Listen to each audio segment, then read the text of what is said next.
Alright, so this is the Cambridge IGCSE Accounting Paper 2, Variant 2.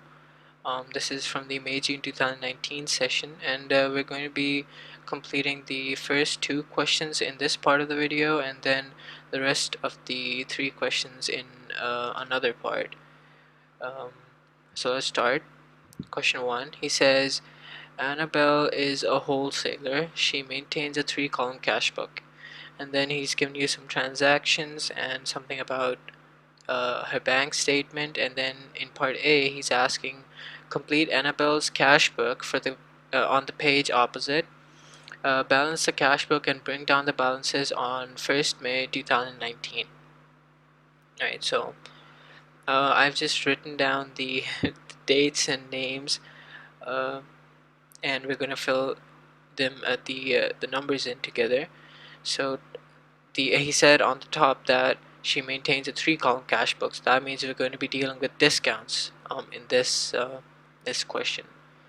So let's just read what he says. He firstly, yeah, we're going to deal with from the start. So on April 8th, he says she received a check from Ellie in full settlement of her account of $450 after deducting 2% cash discount.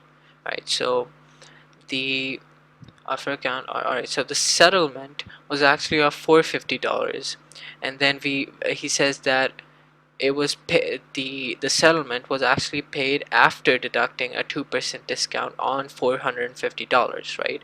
So that means that she must have paid a little less than $450 because she took a 2% cash discount. So the 2% of 450 is actually $9. Alright, so the discount on the $450 of 2% is going to be $9. Alright, and then she actually paid the yeah, via check for $41. Alright, so $450 was the actual settlement, but she took a 2% cash discount. Alright, so that means that $9 were the discount, and she actually paid $444.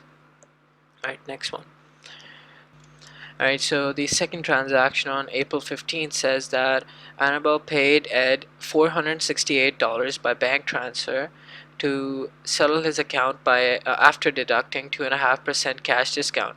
So this transaction is a little bit confusing, because actually not confusing, it's a little tricky, because um, it's similar to the first one, but he's given you a really important clue here. He says that Annabelle paid $468. Alright, so that means that the discount has nothing to do with this amount, other than it just means that the discount has already been deducted from the original amount, and that actually gives you $468. Alright, because she paid him this after taking the discount.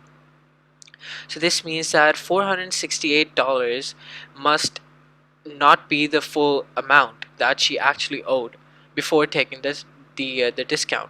So if we assume that X was the original value, and that means that it was 100% of uh, the actual settlement, and after taking 2.5% of discount, that gives you $468, and that means that $468 must actually be 97.5% of the original settlement, right? So that gives you $468 must be 97.5% of the original settlement, which is X. So when you solve for X by cross multiplying, that gives you 468 into 100 divided by 97.5. That actually gives you that actually gives you 468 plus 12. That is 480. All right, so that is $480. That was the actual settlement. And when you calculate 2.5% of 480, you get $12.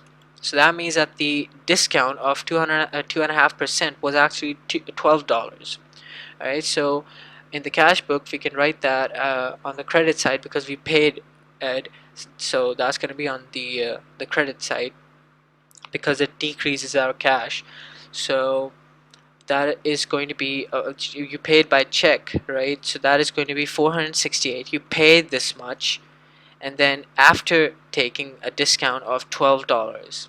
All right, so the actual you actually bought things from Ed worth $480, but you took a cash discount of $12, and that means that you actually had to pay just $468.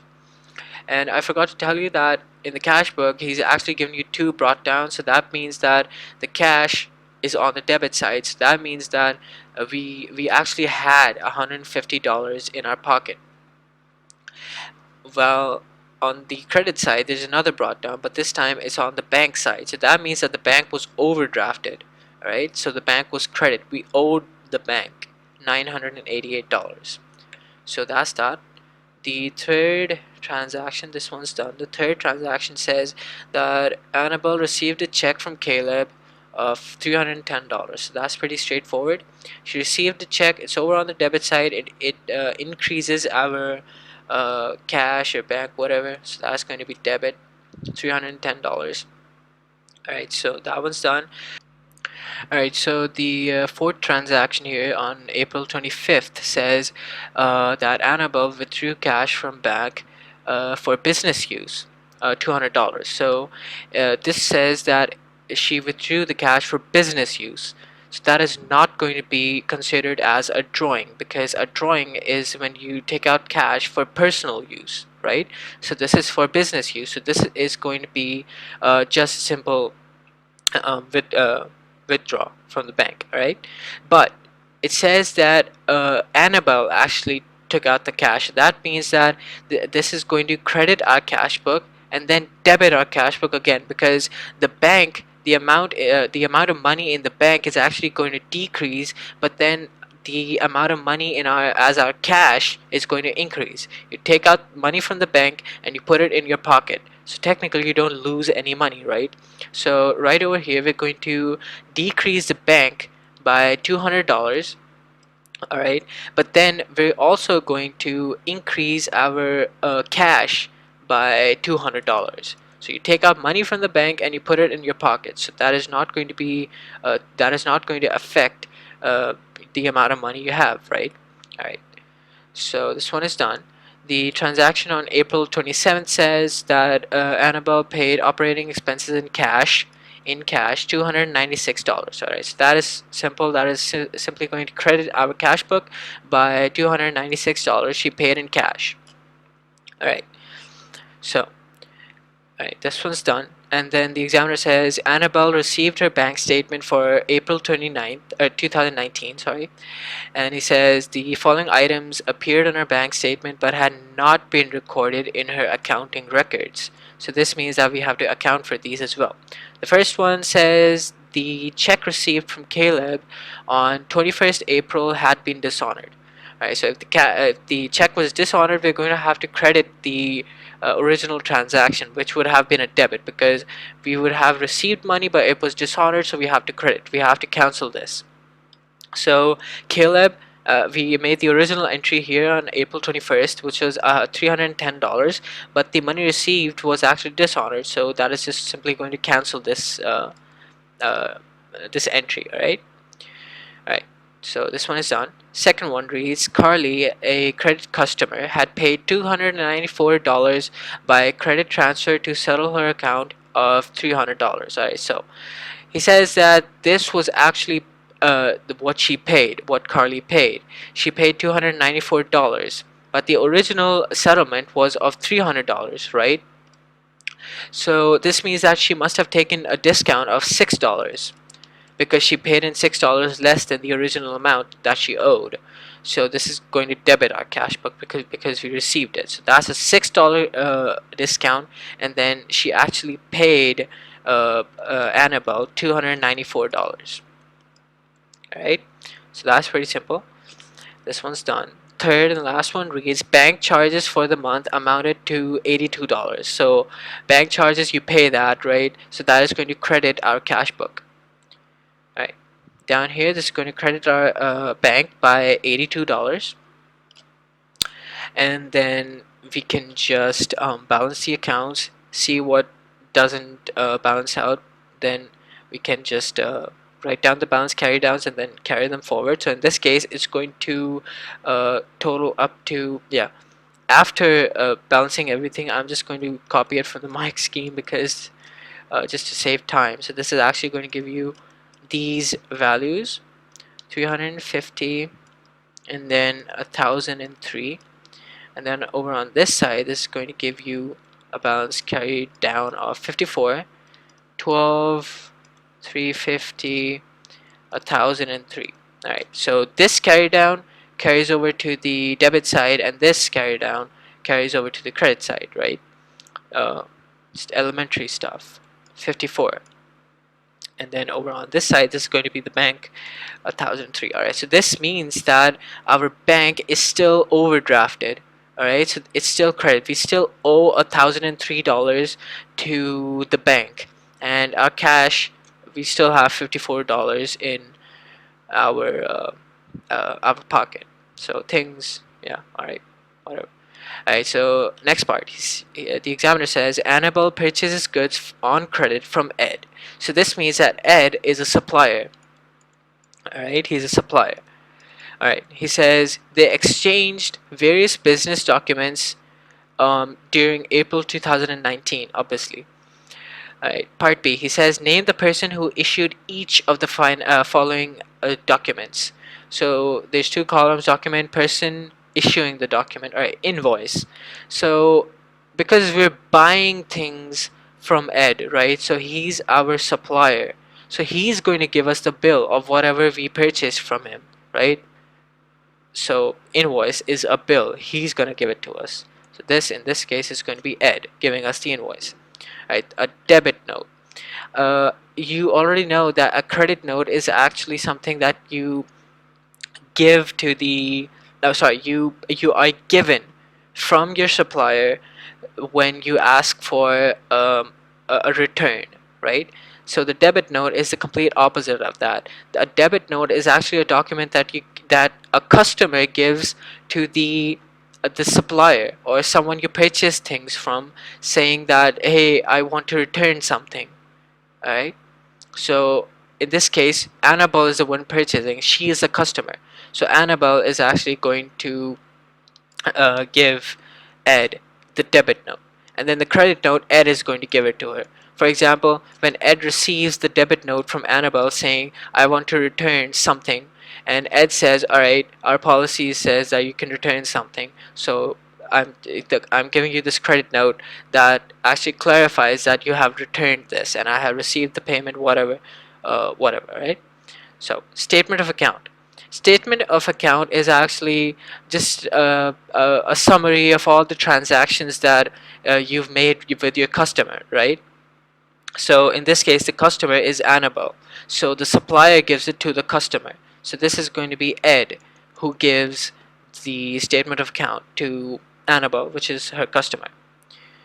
So part C says explain the difference between a debit note and a credit note. So I already told you that. I'm not going to write this down because it's going to take just too much time. I'm just going to dictate it for you. It's actually, a debit note is actually any document that is sent from the customer to the supplier or whoever you purchase things from when you are about to return a goods, or when you want to return some goods, right? So for example, I bought something from somebody and I say, hey, I want to return something, and so I'm going to send him a debit note which is going to say that I want to return this, right? And the credit note is actually the exact opposite of that. A credit note is something that you give to your customer when they ask for a return, right? So That is the complete opposite. The definition of a credit note here is written that a credit note is sent by the supplier to the customer to accept request for reduction in an invoice.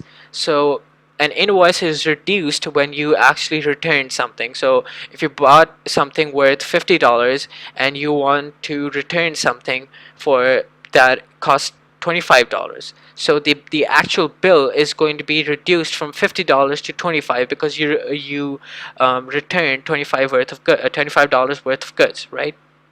So that is going to be that. You can write that in your own words. Hopefully I that clarified it.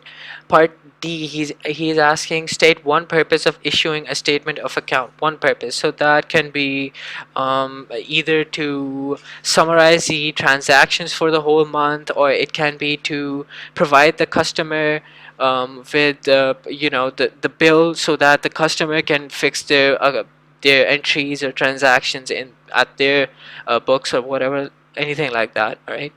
So that's question one. All right. So this is question two. He says the financial year of the NS Musical Society ends on 31st January. All right, so there's some information here, actually lots of information. I would suggest that you don't get intimidated by whenever he gives you a lot of information, because I certainly used to be intimidated a lot. But usually I found that whenever he gives you a lot of information, the questions are really straightforward, and there's a lot you'll have to hustle with the information, but you won't have to hustle with the answers, right? So alright, so again, I've written down everything so that we could save some time. Part A, he says, prepare the subscriptions account for the year ended 31st January 2019 to show the subscriptions received during the year. So subscriptions received, you either receive them by cash or you receive them by check, right? So he's asking you to actually find that out. So this automatically means that he hasn't given you the subscriptions received during the year. You're going to have to calculate that. He says balance the account and bring down the balance on 1st February 2019. All right, whatever. So let's read the question. He says, on 31st January 2019, it was confirmed that the treasurer had disappeared and had taken some money belonging to the NS Musical Society. All right, so the treasurer actually sold some money. Right? So the new treasurer was able to provide the following information relating to the financial year ended 31st January 2019. Right, the society has 60 members. The annual subscription is $50. So if all 60 members want to refresh their annual subscription, they have to pay 60 into 50. That is going to give you a total of $3,000. So annually, you're going to be receiving this amount of money for the 60 members that the society has. All right. Because we're dealing with the subscriptions account, so we have to deal with the subscriptions accrued, prepaid at the start of the year. This is the brought down values. And then at the end of the year, he's given you subscriptions prepaid. And then we also know that during the year we must have received $3,000 from the 60 members. All right. All right. Fine. So if you watched my previous video of the paper 1, May-June 2019, I told you that the general format for any income or expenditure account actually is going to be something like this when it includes accruals and prepayments. That the prepaid brought down, if it's an income, in this case is going to be subscriptions, right? So the prepaid brought down is going to be on the credit side, and the bank as well as the accrued carried down is going to be on the credit side. All right, if it was an expenditure account, expense account, then this side, which includes prepaid brought down, bank, and accrued carried down, would have been on the debit side, because an expense account is debit in nature, right? And because this is an income account, these three are going to be on the credit side. So on the debit side, there's going to be accrued, brought down, and prepaid, carried down. So you can know the difference, that if prepaid, brought down is on one side, then accrued, carried down is going to be on the same side, and the opposite of both is going to be on the other side of the account, right? So you can learn that by heart, or maybe you have some sort of technique or understanding to it, but I'm just trying to save time here. So all right, so he's given you the prepaid brought down as well as the accrued brought down, and he's only given you the prepaid carried down. All right, so let's just fill that in. The prepaid brought down is $250, so the prepaid brought down $250. All right, and then he's given you accrued brought down and prepaid carried down. Both of these are on the same side, you know that. 200 and 100.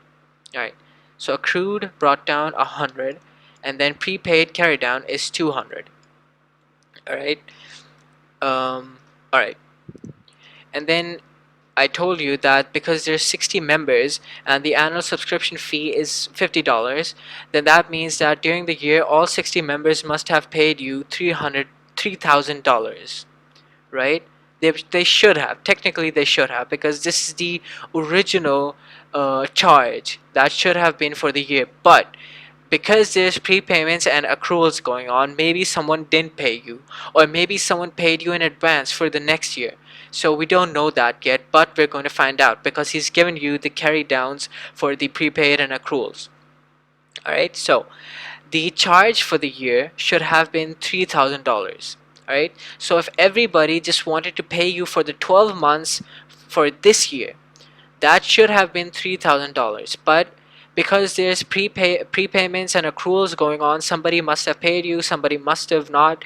Then after balancing this account, you will know what the actual amount, which is the bank or the amount you received, because it's an income account, it's going to be amount received.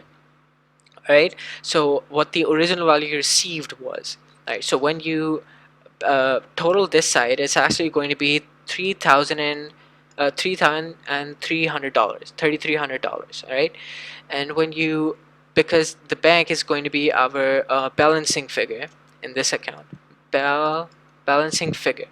All right, so this is going to balance the account. So the bank actually will give you 3,050 when you balance this account, right? And then this is going to give you $3,300 as well.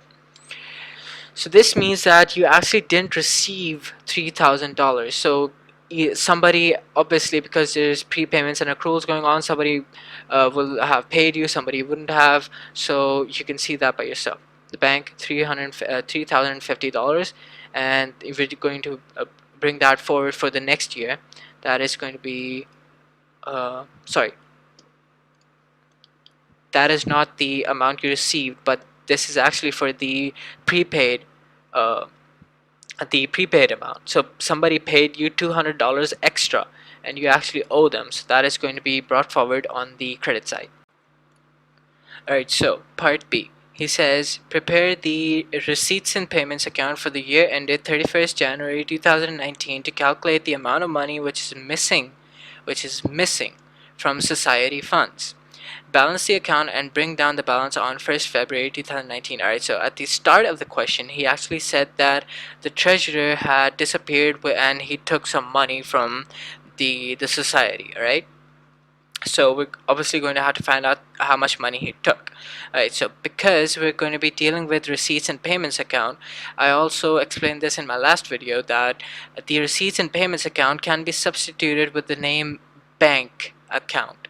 Alright, because we're dealing with society, this is going to be because the receipts and payments account is actually another word for the cash book in society questions. Alright, so there's some differences between in financial statements, the names of financial statements in societies and companies, etc., etc. Alright, so you know that. Alright, so I've written down everything just to save time. So alright, bank, this is technically the bank account.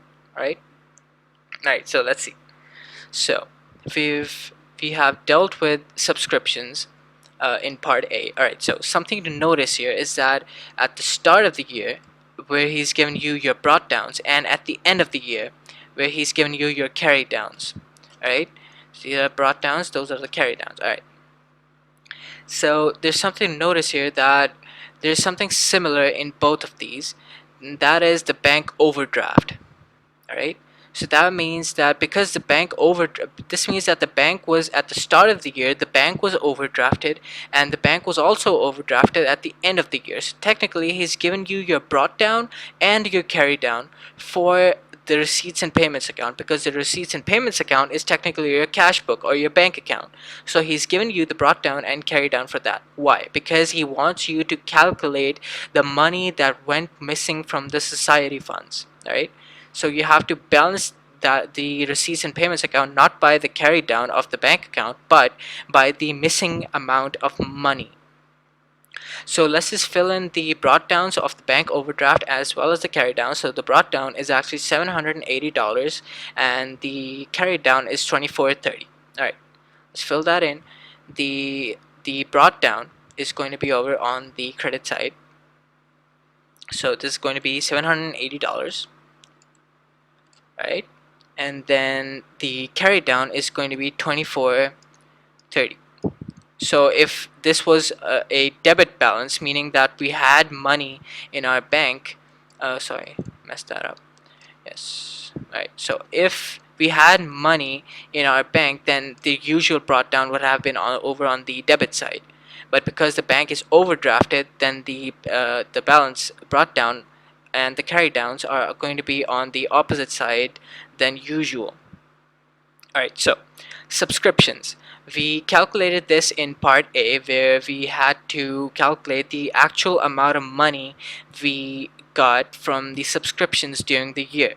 So we calculated that, and that was actually $3,050. Alright, so we received $3,050. That is going to debit our receipts and payments account by $50. Alright, let's go to the information he's given us.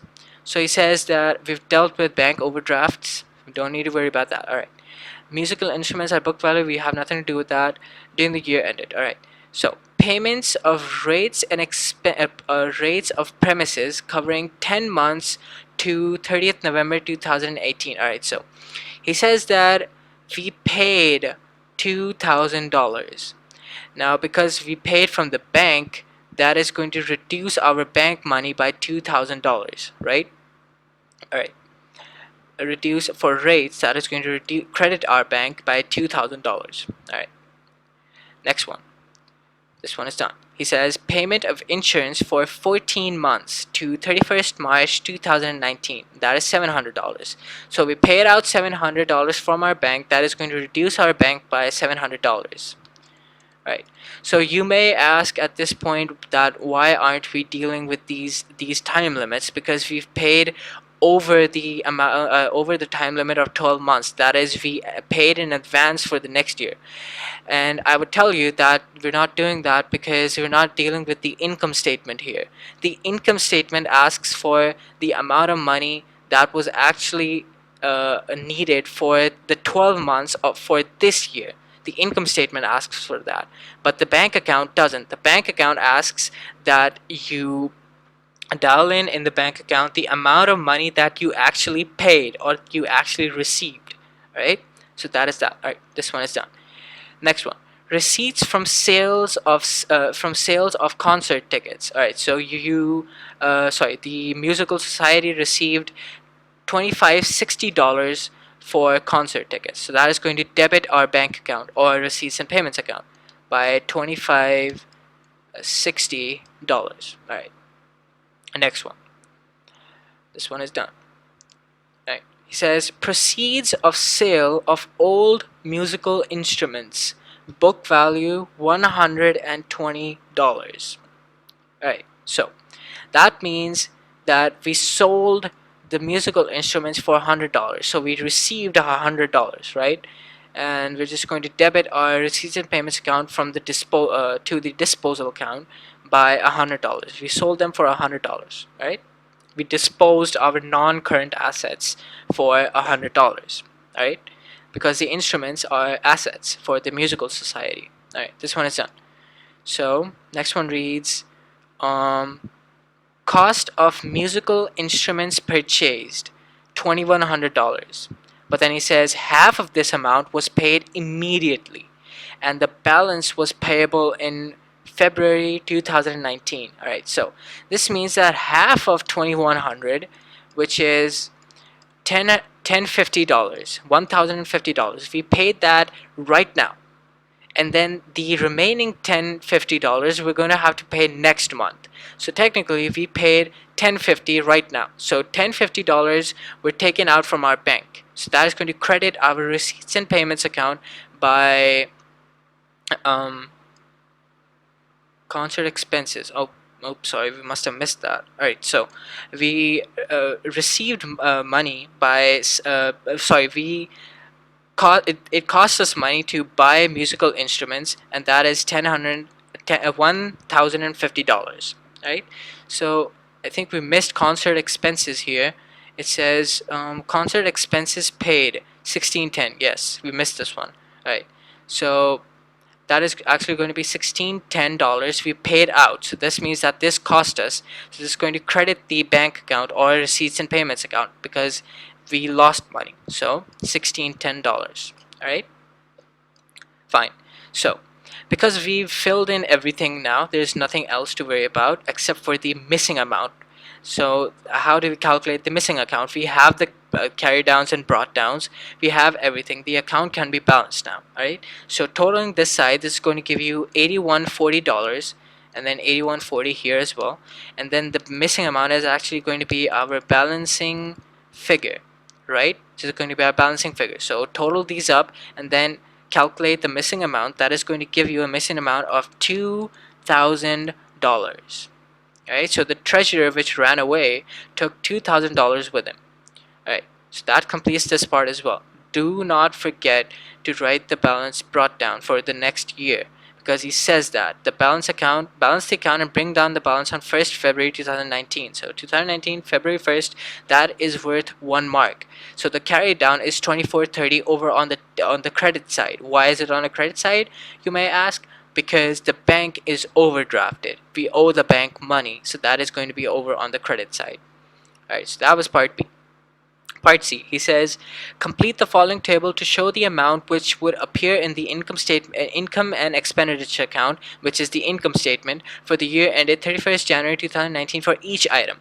Alright, concert, rates, insurance, depreciation of musical instruments, and sale of musical instruments. Alright, so that is pretty straightforward though. Concert. So we had two entries relating to concert. One was, if you let me just erase these really fast. Right. So he said there's two things relating to concert. That is going to write that with a different color. All right. Concert expenses paid, and then concert tickets. So technically we received money from the concert, but we also had to pay for the concert. Right. So what do we write on the income statement? We write on the income statement the net effect of these two entries, which actually we can calculate by deducting the expenses of the concert from the tickets, the sales of the tickets. All right, so that is going to be 2560 minus 1610. That is going to give you $950. So technically we gain $950 out of the concert. 2560 we received from the tickets, but we also had to pay out 1610 for the expenses. So that is going to be written on our income statement. There's a separate section for the workings, but I'm just going to do them here just to save a bit of time. That is actually going to give you 2560 minus 1610. That gives you 950 on the income statement. Now, because there's depreciation and insurance, we had the time factor on this that we had paid in advance, etc., etc. We're going to have to deal with that here. Rates. All right. Let's see what he asks for rates. What he said for rates. Sorry. All right. He says here, yes, payments of rates of premises covering 10 months to 30th November 2018. Alright, so technically these $2,000 were actually for 10 months to 30th November 2018. But if you may remember, our year ended is 31st January 2019, but the payment we made was actually for 30th November. So we should have paid for 31st January. So 31st January is 2 months away from 30th November, right? 30th November to 31st December, that is 1 month. And then from 31st December to 31st January, or whatever, 2 months, all right? I messed up the 30 of whatever, right? So that is going to be 12 months. So if you calculate that, you can calculate the amount needed for 12 months by multiplying 2000 by 12 and then dividing that by 10. All right, so that means that actually had to calculate the amount for 12 months out of 10 months. All right, so the amount that we paid was actually less, so that's accrued, right? And accruals have to be added in the income statement, so that is going to give you a total of $2,400 that we should have paid. So over on the income statement, this is going to be 2,000 into 12 divided by 10. Alright, that gives you $2,400 that we actually had to pay. Now insurance, let me just erase that, please. Alright, insurance. For insurance, he actually had another transaction. He said payment of insurance for 14 months to 31st March 2019.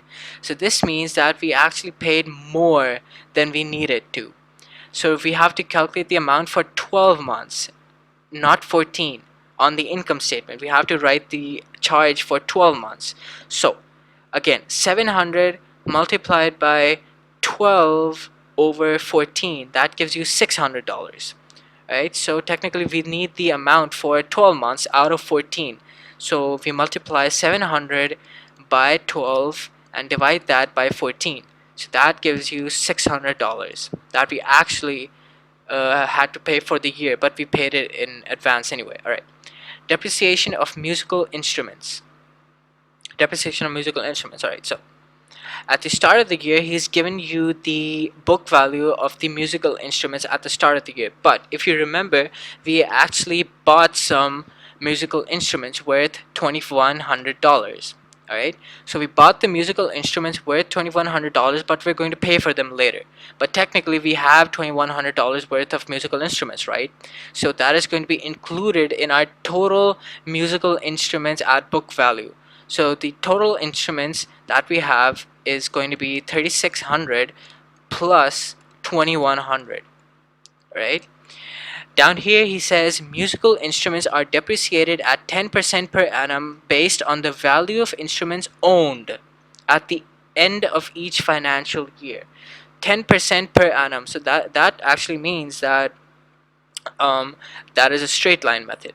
But the total is actually this, but there's also another thing. He actually said that we sold one of our old musical instruments worth $120 in our books, right? So we're going to have to subtract that by $120 as well, and then calculate the 10% of the total of this. So down here at this, let me just write that here, depreciation. So at the start of the year, we actually had $3,600 worth of musical instruments, but we bought $2,100 worth of new instruments, and we sold old instruments worth $120. All right, so the total of the instruments we had at the end of the year would have been 3,600 plus 2,100 minus 120. That is giving you $5,580. And he says that the 10% of this is the depreciation charge for the year. That is going to be $558. All right, $558. All right, sale of musical instruments. We sold the.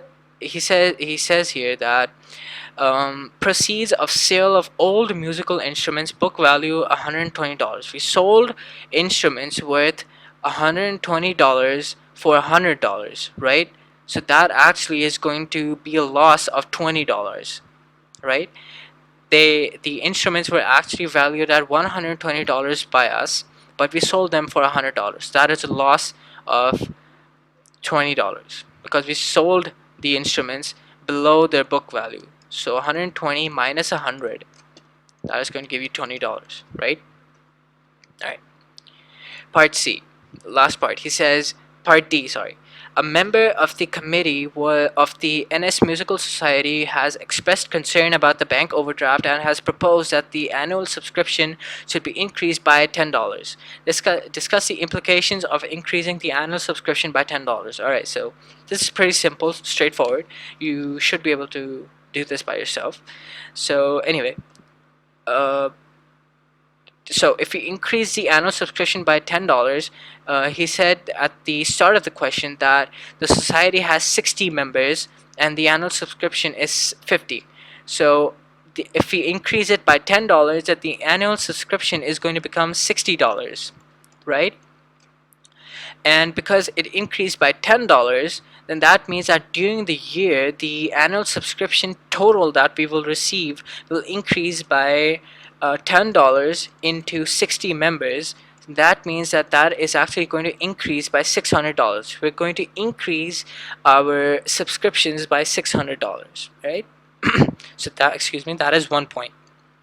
That is one point. So the second point is going to be that because we're receiving $600 more than we usually do, because our bank is overdrafted, you may know, uh, during the receipts and payments account, we calculated that the bank is overdrafted at 2430 at the end of the year.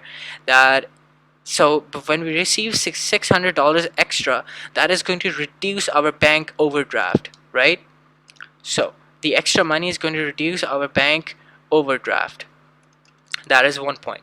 The third point is that a negative point, which you should be writing both sides, right?